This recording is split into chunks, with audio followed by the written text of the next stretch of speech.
సాక్ష్యాలను పరిగణనలోకి తీసుకున్న న్యాయాధికారి కరుణాకర్ రాబర్ట్ను హత్య చేశాడన్న నిర్ధారణకు వచ్చి యావజ్జీవ శిక్షను విధించాడు. ఆ శిక్షను అమలు చేయడానికి అక్కడే ఉన్న కేంద్ర కారాగారంలో బంధించి ఉంచాలని ఆదేశించాడు. వెంటనే కరుణాకర్ను న్యాయస్థానం నుంచి నేరుగా కేంద్ర కారాగారానికి తరలించారు పోలీసులు. 5వ భాగం. అంతవరకు న్యాయస్థానంలో మౌనంగా ఉన్న చంద్రిక కరుణాకర్కు యావజ్జీవ ఖైదు శిక్షగా పడిందని విని చింతాక్రాంత వదనంతో న్యాయస్థానం బయటకు వచ్చి కంటికి మంటికి ఏకమయ్యేటట్లు ఏడవడం మొదలుపెట్టింది. కరుణాకర్ను కేంద్ర కారాగారానికి తరలిస్తుంటే పోలీసుల వెంట పరుగులు పెట్టింది. కేంద్ర కారాగారం సూపరింటెండెంట్ ఎదుట నిలబడి బోరుని ఏడ్చింది.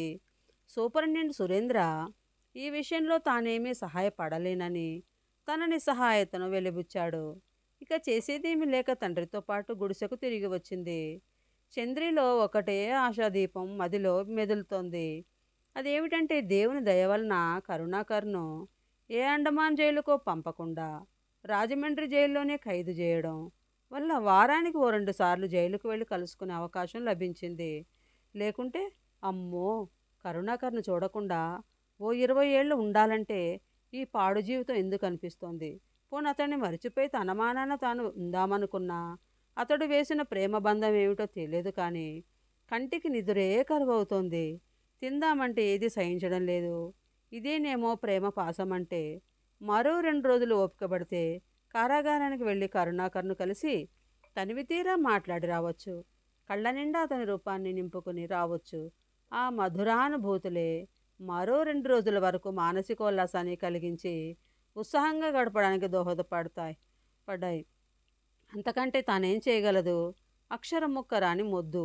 ఇప్పుడు చదువుకునుంటే తన తెలివితేటలు ఉపయోగించి కరుణాకర్కు శిక్ష తప్పించగలిగేదేమో మరి. ఏది ఏమైనా తనంత నష్టజాతకురాలు ఈ భూమి మీద మరొకరుండరేమో అని అనిపిస్తోంది. ఎందుకంటే తన కళ్ళెదుటే తన తల్లికి ఘోర పరాభవం జరుగుతుంటే ఎదురించలేక తల్లినే పోగొట్టుకుంది. ఇప్పుడో తాను ప్రేమించిన కరుణాకర్ నేరానికి పాల్పడకుండా ఆపలేకపోయింది.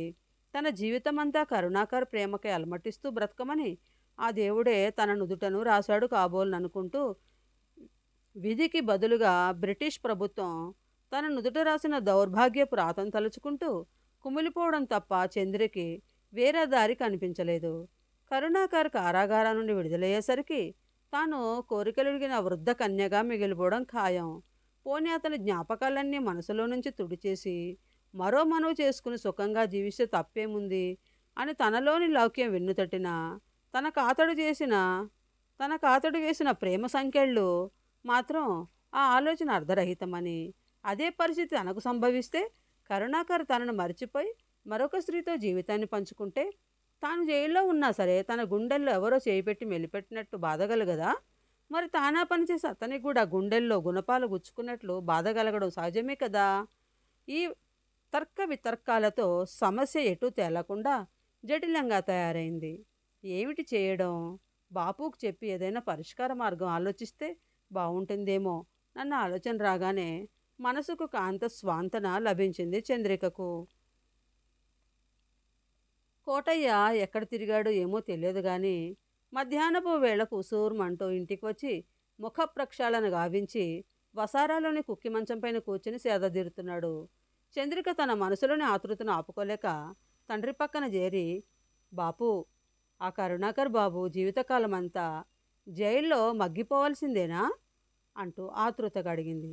మరి కోర్టులో శిక్ష పడ్డ తర్వాత అంతేగా మరి అంటూ ముక్తసరిగా సమాధానం చెప్పాడు కోటయ్య. అది కాదు బాపు, ఇక్కడ తీర్పు చెబితే మద్రాసు హైకోర్టుకు పోవచ్చునేమో కదా. పోవచ్చంట. నేను ఆ సంగతి కూడా కనుక్కునే వచ్చాను.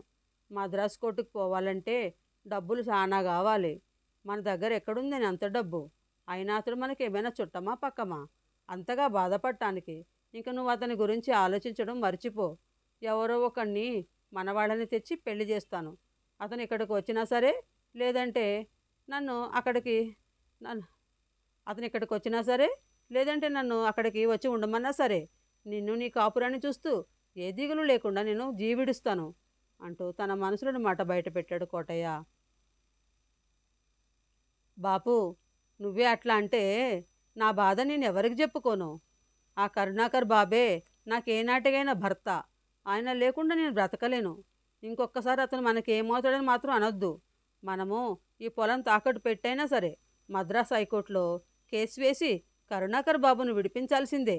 నేను ఆయన్ను పెళ్లి చేసుకోవాల్సిందే అంటూ తన దృఢ సంకల్పాన్ని బయటపెట్టింది చంద్రిక. చంద్రి, ఎందుకే నీకు ఆ అబ్బాయి అంటే అంత మోజు? కొంపదీసి నువ్వు అతనితో ఏమైనా తప్పుడు పని చేశావా ఏమిటి అంటూ అనుమానంగా కూతురు వంక చూస్తూ అడిగాడు కోటయ్య. చంద్రిక మౌనం వహించేసరికి ఇక ఆ పిల్లని రెట్టించి అడగడం అనవసరమని భావించాడు కోటయ్య. మళ్ళీ తనే కల్పించుకుని, సరేలే, రేపు జైల్లో ఆ బాబును కలవడానికి వెళ్ళినప్పుడు అతన్ని అడుగుదాం. అప్పుడు అతడేమంటాడో తెలుసుకుని ఆ తర్వాత ఏం చేద్దామో అది తేల్చుకుందాం. ఇప్పుడు కడుపులో కరకరలాడుతోంది. ఏమైనా ఉందా తినడానికి? ఇంట్లో బియ్యం కానీ నూకలు కానీ లేవుగా. అందువల్ల తినడానికి ఏమీ లేవు. వచ్చేటప్పుడైనా నువ్వేమైనా తెస్తే బాగుండేది. ఇంట్లో దోసకాయలున్నాయి, కోసిస్తా. తిని నీళ్ళు దాగు పడుకో. సాయంత్రం సంతకు వెళ్ళి ఏమైనా తెస్తే రాత్రికి ఉడకేసి పెడతాను, సరేనా అంటూ తన నిస్సహాయతను వ్యక్తీకరించింది చంద్రిక. అయితే ఈ పూటకి దోసకాయేనా గతి? అంతేగా మరి అంటూ చెక్కు తీసిన దోసకాయ ముక్కలకు కాస్త ఉప్పున అద్ది ఇచ్చింది చంద్రిక.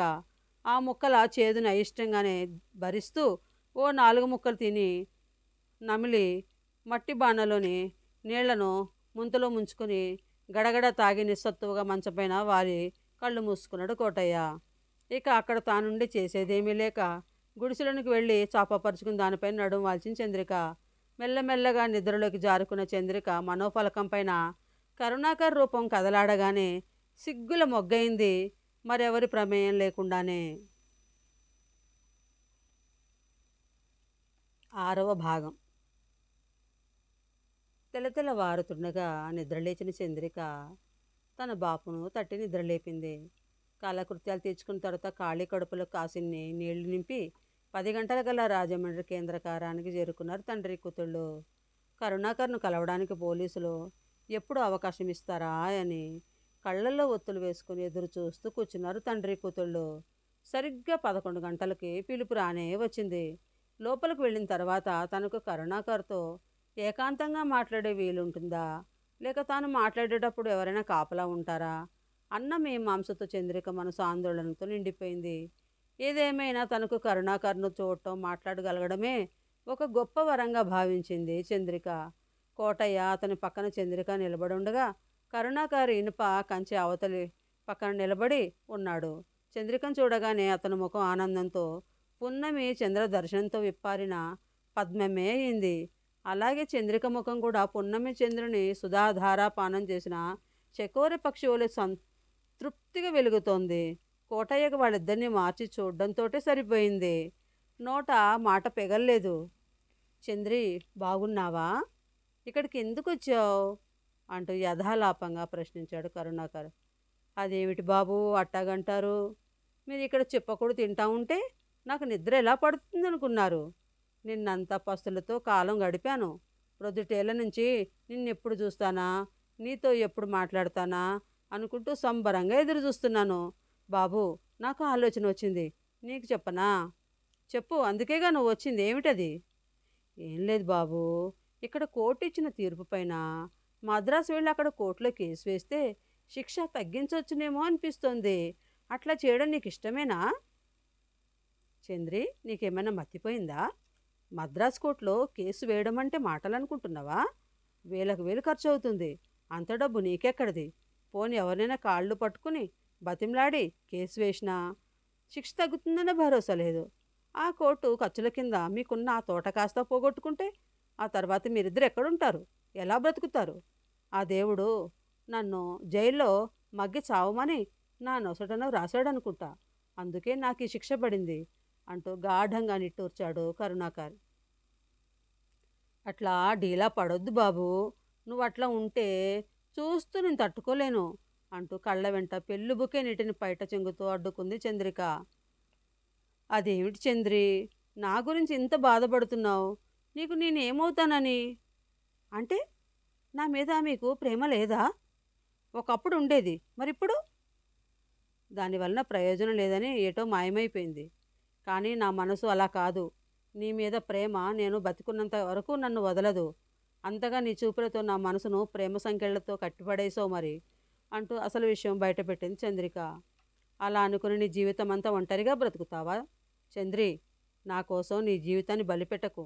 నన్ను పూర్తిగా మర్చిపోయి మీ అయ్య చెప్పిన కుర్రాడిని పెళ్ళాడి హాయిగా ఆనందంగా జీవితాన్ని పండించుకో. ఎప్పటికైనా ఈ చెరసాలలోనే మ్రగ్గిపోయి మరణించే నా కోసం ఎదురు చూడొద్దంటావు. ఎంతైనా నీ మగబుద్ధిని పోనిచ్చుకున్నావు కదూ. ఆ రోజు ఇన్స్పెక్టర్ తన ఇంటికి తీసుకుని వెళ్ళి నన్ను చెరిచాడని కదూ. అందుకే చెడిపోయిన దాంతో ప్రేమ పెళ్ళి ఎందుకని మనసు మార్చుకుని జీవితమంతా జైల్లోనే ఉండాలనుకుంటున్నావు కదూ. వాడి బాణాన్ని సూటిగా కరుణాకర్ గుండెల్లో గుచ్చింది చంద్రిక. ఆ నిశిత శరాఘాతానికి కరుణాకర్ గుండె విలవిల్లాడింది. అంతలోనే తేరుకుని, ఎంత మాట అన్నావు చంద్రి. నీ మీద నాకెప్పుడు అనుమానం కానీ అపోహ కానీ లేవు. కాకపోతే మీరు కొంపగోడు అమ్ముకుని నా కోసం బికారులుగా మారడం నాకు ఇష్టం లేదు. అంతేకాకుండా మీరెంత డబ్బు ధారపోసినా మద్రాస్ హైకోర్టులోనైనా నాకు శిక్ష తగ్గిస్తారన్న ఆశ లేదు. ఎందుకంటే నేను ఒక తెల్లదొరను నిర్దాక్షిణ్యంగా కాల్చి చంపానని భావించే నాకు శిక్ష విధించారు న్యాయమూర్తి గారు. ఇప్పుడు మన దేశానికి స్వాతంత్రం వచ్చినా ఇంకా తెల్లదొరల పెత్తనం పూర్తిగా తొలగిపోలేదు తెలుసా. ఏమో బాబు, నాకు అదంతా తెలియదు. ఎలాగైనా నువ్వు త్వరగా జైలు నుంచి బయటపడాలి అంతే, అదే నాకు కావాల్సింది అంటూ తన మనోవాంఛను నొక్కి వక్కాణించింది చంద్రిక. చంద్రి, ఆశలు అందరికీ ఉంటాయి, కానీ అవి నెరవేరేది ఏ కొందరికో. మనిషి ఆశాజీవి గనుక తన ఆశలను పండించుకోవడానికి దేవుని సహాయం కోరుకుంటాడు. ముడుపులు మొక్కుబళ్ళు చెల్లిస్తానంటూ దేవుడికే లంచం ఎరవేస్తాడు. అలా మనుషులు వేసే ఎరలో పడేవారిలో ఏడుకొండలవాడు సుప్రసిద్ధుడని విన్నాను. కాబట్టి నేను కూడా నువ్వు జైలు నుంచి తొందరగా విడుదలై వస్తే ఏడుకొండల వానికి నా తలనీలాలతో పాటు నిలువు దోపిడి సమర్పిస్తానని మొక్కుకుంటాను. సరేనా? అలాగే. నీకు నా పైనున్న ప్రేమాభిమానాలకు ప్రతిగా నేనేమిచ్చుకోను, ఒక బొట్టు వెచ్చటి కన్నీటి బొట్టు తప్ప అంటూ బాధగా అన్నాడు కరుణాకర్. ఏది ఏమైనా నువ్వు చెరసాల నుండి విడుదలై వచ్చేంత వరకు నేను నీ కోసం ఎదురు చూస్తూ ఉంటాను. వారం వారం ఇక్కడికి వచ్చి నీతో మనసు విప్పి మాట్లాడుతుంటాను. ఏమంటావు? ఏమంటాను? అది నాకు ఈ జన్మలో లభించిన అపూర్వమైన అదృష్టం అంటాను. కొద్ది రోజుల పరిచయంలోనే నువ్వు కొండంత ప్రేమను చూపిస్తున్నందుకు నా జన్మ ధన్యమైందని భావిస్తున్నాను అంటూ చంద్రిక చెయ్యని దగ్గరకు తీసుకుని సుతారంగా ముద్దు పెట్టుకున్నాడు. ఓ పోలీసు జవాను వచ్చి సమయం అయిపోయిందని కోటయ్యను చంద్రికను బయటకు వెళ్ళగొట్టాడు.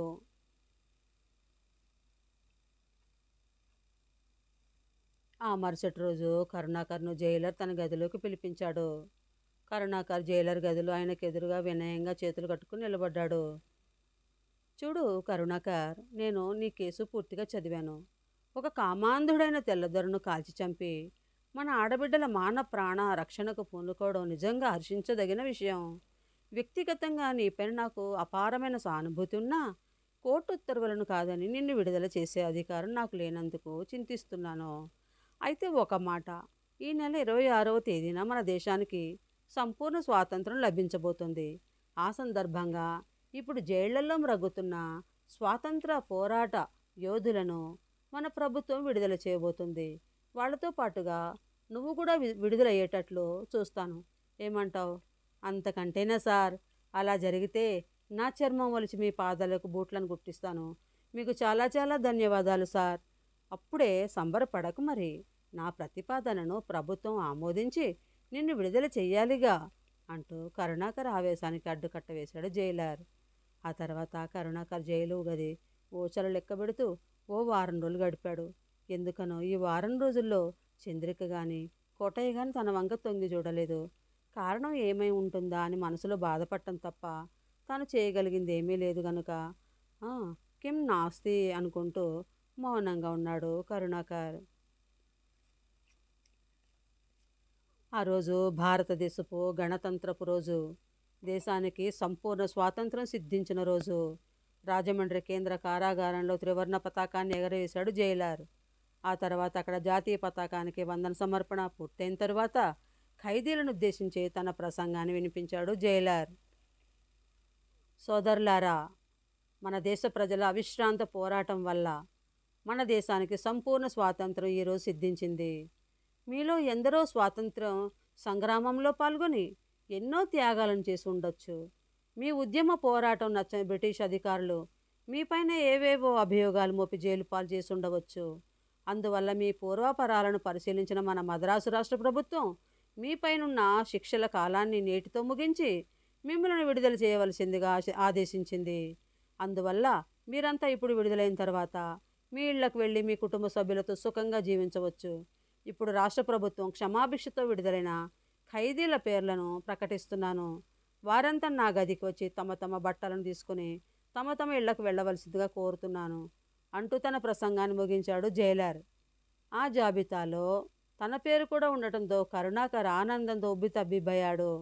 తాను వెంటనే కోటయ్య గుడిసెకు వెళ్ళి చంద్రికను కోటయ్యను ఆశయంలో ముంచెత్తాలని ఆరాటపడ్డాడు. తన వంతు వచ్చిన తర్వాత జైలర్ గారికి కృతజ్ఞతలు చెప్పి తన బట్టలను తీసుకుని వడి వడి అడుగులతో గోదావరి నది పైన వంతెనను దాటి కోటయ్య గుడిసెకు వచ్చాడు. కానీ అతని ఆశ నిరాశగా మారింది. కోటయ్య గుడిసె తడక వాకిలికి తాళం వేసింది. తోటలోని మామిడి చెట్టు కింద బండి కానీ ఎద్దు కానీ కనిపించకపోవడంతో ఏం జరిగి ఉంటుందా అని దీర్ఘాలోచనలో పడ్డాడు. అతని మస్తిష్కంలో ఓ ఊహ తళుక్కుమని మెరిసింది. అప్పుడు సమయం 11 గంటలైంది కాబట్టి ఇద్దరు బండి దోలుకుని సంతకు వెళ్ళుండవచ్చుని అనుకున్నాడు. ఆలోచన రాగానే మనసంతా తేలికి గాల్లో తేలిపోయింది.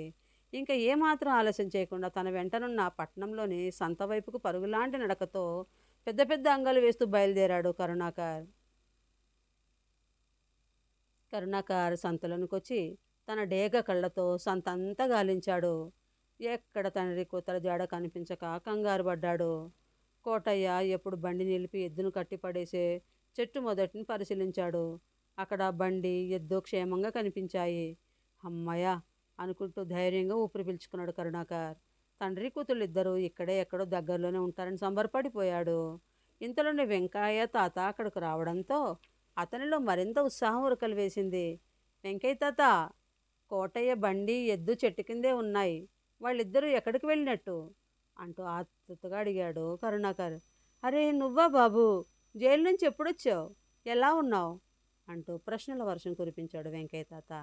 తాను అడిగిన దానికి సమాధానం చెప్పకుండా తన అయోమయంలో ముంచి తననే ప్రశ్నిస్తుంటే వెంకయ్య తాత మీద పీకల వరకు కోపం వచ్చింది కరుణాకర్కు. అయినా తన అవసరం ఉంది కనుక తమాయించుకుని అతని ప్రశ్నలన్నిటికీ నెమ్మదిగా సమాధానం చెప్పాడు. వెంకయ్య తాత తృప్తిగా తలాడించాడు. అదే అదనుగా భావించి, తాత నువ్వు అడిగిన ప్రశ్నలన్నింటికి సమాధానం చెప్పాను, ఇక నేను అడిగిన ఒకే ఒక ప్రశ్నకు సమాధానం చెప్పవు అంటూ గారాబాలు పోయాడు కరుణాకర్. చెప్తాను బాబు, అంత తొందర ఎందుకు? చంద్రి కోటయ్య ఇప్పుడు ఎక్కడున్నారో చెప్పు, ఈ దగ్గరలో ఏ దుకాణంలో ఉన్నారో చెప్పు, నేను అక్కడికి వెళతాను. నీవనుకుంటున్నట్లు వాళ్ళు ఇక్కడ లేరు బాబు, కాలినడకనా తిరుపతికి వెళ్ళారు. నువ్వు జైలు నుంచి త్వరగా విడుదల కావాలని ఆ ఏడుకొండల వానికి మొక్కేందుకు వెళ్తామని నాకు చెప్పారు.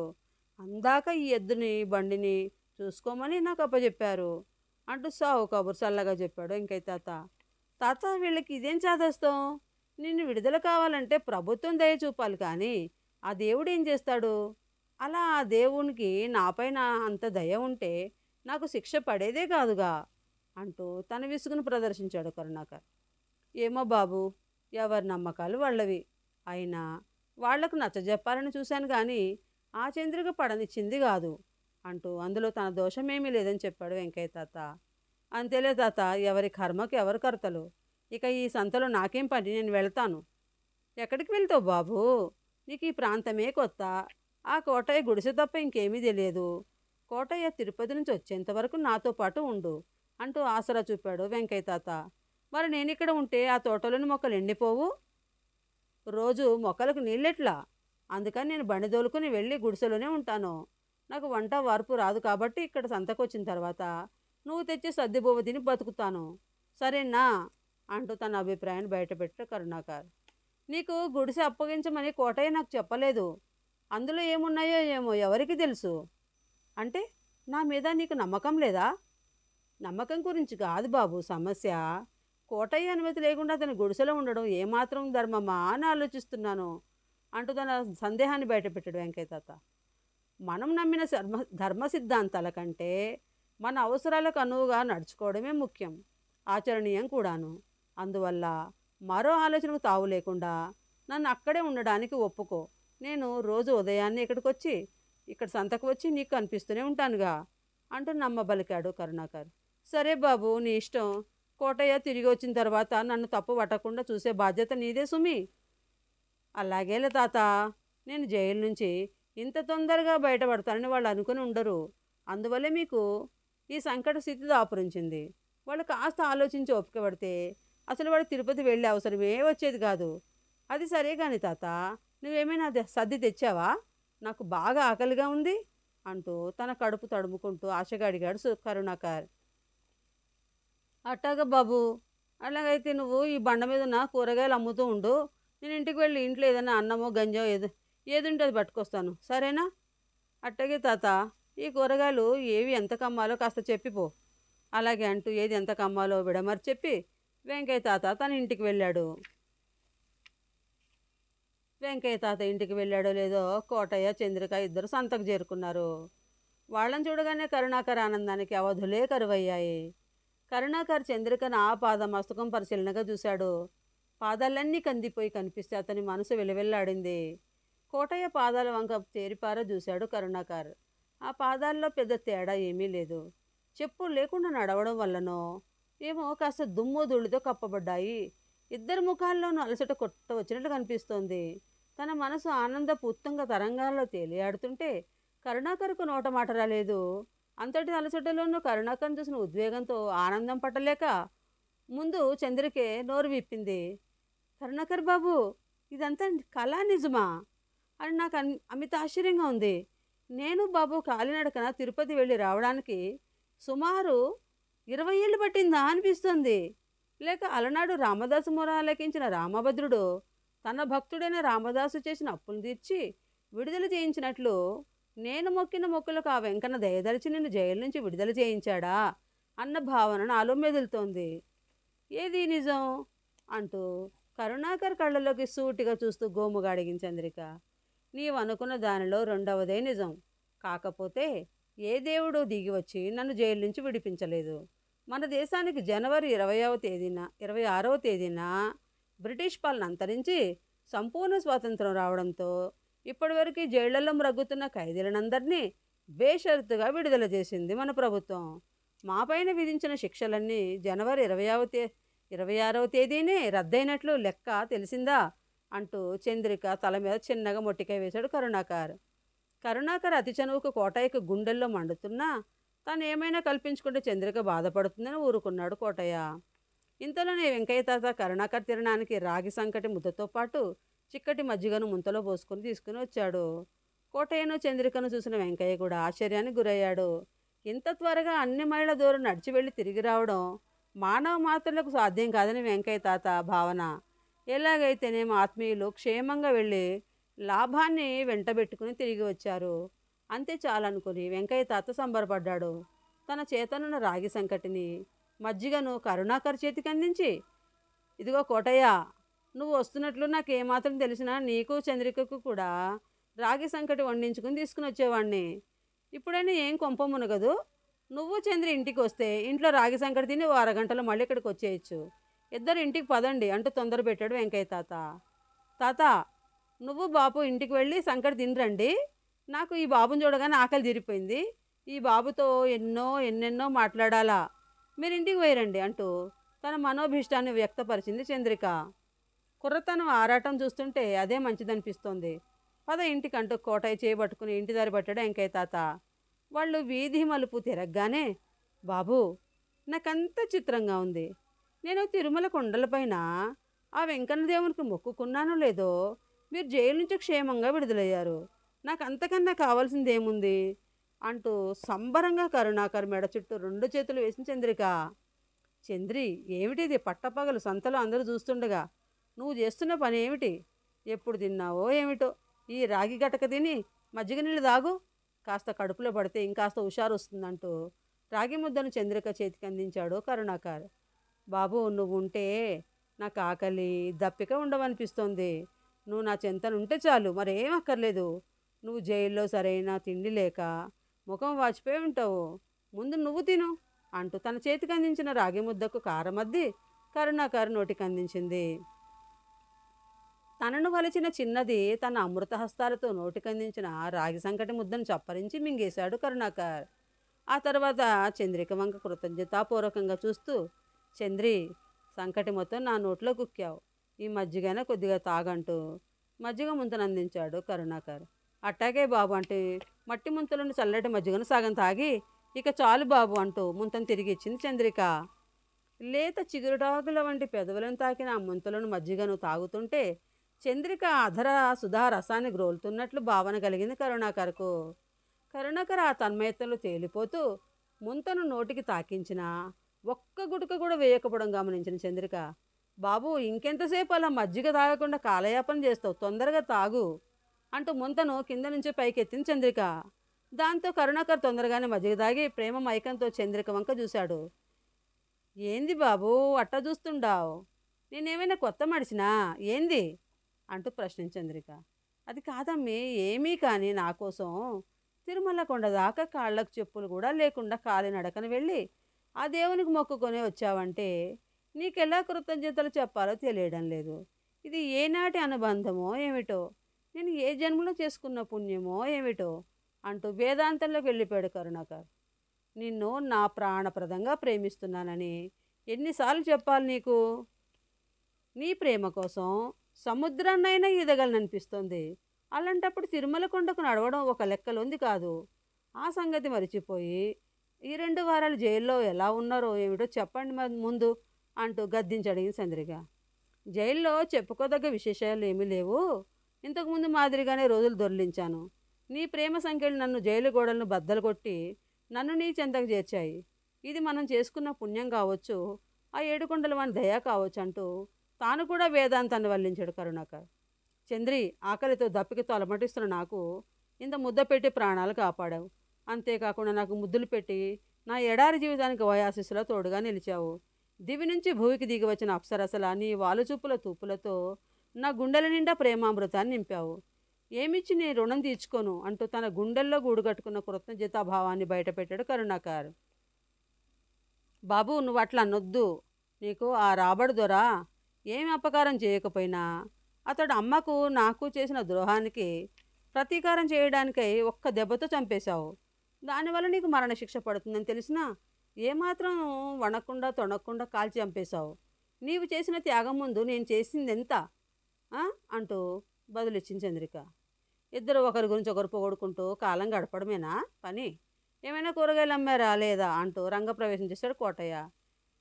అరే బాపు, అప్పుడే వచ్చేసావా? నువ్వు వెళ్ళి నిమిషమైనా కాలేదు, అంతలోనే ఇంటికి వెళ్ళడం, తినడం, తిరిగి రావడం అయిపోయిందా అంటూ తండ్రి త్వరగా వచ్చినందుకు మనసులో కాస్త బాధగా ఉన్నా ముఖ నిండా సంతోషాన్ని నింపుకుని అడిగింది చంద్రిక. చంద్రి, నీకు అలాగే ఉంటుంది. నేను వెళ్ళి గంట పైన అయింది. ఇంకా ఇప్పుడు ఇక్కడుండి చేసేదేమీ లేదు, మన గుడిసెకు పోదాం పద అంటూ చంద్రికను తొందరపెట్టాడు కోటయ్య. అప్పుడే గుడిసెకెళ్ళిపోతావు కోటయ్య? మాకందరికీ పప్పన్నం ఎప్పుడు పెడతావో చెప్పేసి ఆ తర్వాత గుడిసెకు వెళ్ళంటూ విషయం తేల్చేశాడు వెంకయ్య తాత. దానికి అప్పుడేం తొందరలే వెంకయ్య తాత, కాస్త పరిస్థితులని కుదుటపడనియ్యి. ఇదిగో కోటయ్య, పిల్లల పెళ్ళికి నీకు తొందర లేకపోవచ్చు, కానీ ఈ పిల్లలకు చాలా తొందరగా ఉందిగా. నాకు వాళ్ళ వాలకం చూస్తుంటేనే అర్థమైంది. నీకింకా అర్థం కాకపోవడం ఏంటి నీ దురదృష్టం అంటూ తన పెద్దరికాన్ని వెలగబెట్టాడు వెంకయ్య తాత. ఏమ్మాయి చంద్రి, నువ్వేమంటావు అంటూ తన కూతురు వంక చూసి అనుమానంగా అడిగాడు కోటయ్య. నువ్వెట్లా అంటే అట్లని బాపు, అయినా వెంకయ్య తాత అంటే అనుభవజ్ఞుడు, ఆయన చెప్పింది కూడా మనం వినాలిగా అంటూ మర్మగర్భంగా తన మనసులోని మాటను బయటపెట్టింది చంద్రిక. కరుణాకర్ బాబు, నువ్వేమంటావు? మీకు ఇష్టమైనట్లే కానివ్వండి మరి అంటూ తనకేమీ అభ్యంతరం లేనట్టు తలాడించాడు కరుణాకర్. ఇంకేందిరా కోటయ్య, పంతులు గారి దగ్గరికి వెళ్ళి ముహూర్తం ఖాయం చేసుకుని వద్దాం పదా అంటూ తొందర పెట్టాడు వెంకయ్య. ఉండు తాత, లేడికి లేచిందే పరుగని ఎప్పుడు పడితే అప్పుడేనా? పెళ్ళంటే మాటలా? ఎంత పని, ఎంత ఖర్చు, అన్నీ చూసుకోవద్దు అంటూ అడ్డుపుల్ల వేసాడు కోటయ్య. నువ్వు అట్లా మేనమేషాలు లెక్క పెడుతూ ఉంటే మేమంతా పప్పన్నం ఎప్పుడా అని ఎదురు చూస్తూ కూర్చోవాలా? అదేం కుదరదు. పంతులు గారి దగ్గర పోదాం పదా అంటూ చేయబట్టుకుని కాస్త ముందుకు లాగాడు వెంకయ్య తాత. బాపు, ఒక్క మాట, కరుణాకర్ బాబు ఆ వెంకన్న దయ వల్ల విడుదలయ్యాడు కాబట్టి నా పెళ్ళి తిరుమల కొండపైన జరగాల, అది గుర్తుపెట్టుకొనను ముందు అంటూ తన కోరికను బయటపెట్టింది చంద్రిక. ఇంకేం, నీ పని మరింత తేలిక చేసింది మన చంద్రి. తిరుమల కొండపైన పెళ్ళంటే ఇక్కడ మనం కష్టపడాల్సింది అంతగా ఏమీ ఉండదుగా. పెళ్ళికి కావాల్సిన బట్టలు అవి తీసుకుని వెళ్తే సరి, మిగతావన్నీ అక్కడే సమకూర్చుకోవచ్చు. భోజన ఏర్పాట్లన్నీ దేవస్థానం ధర్మశాలలోనే ఉంటాయి. కాకపోతే మాకు ఇక్కడే పప్పన్నం పెట్టడం తప్పించుకోకూడదు మరి అంటూ తన అభిప్రాయాన్ని బయటపెట్టాడు వెంకయ్య తాత. అట్టాగలే తాత, మనకైతే కూరగాయలు పండ్లు పూలు కొనే పనే లేదు. ఎటొచ్చి ఓ బస్తా బియ్యం ఉంటే చాలు, ఇక్కడే బంతి భోజనం పెట్టొచ్చు.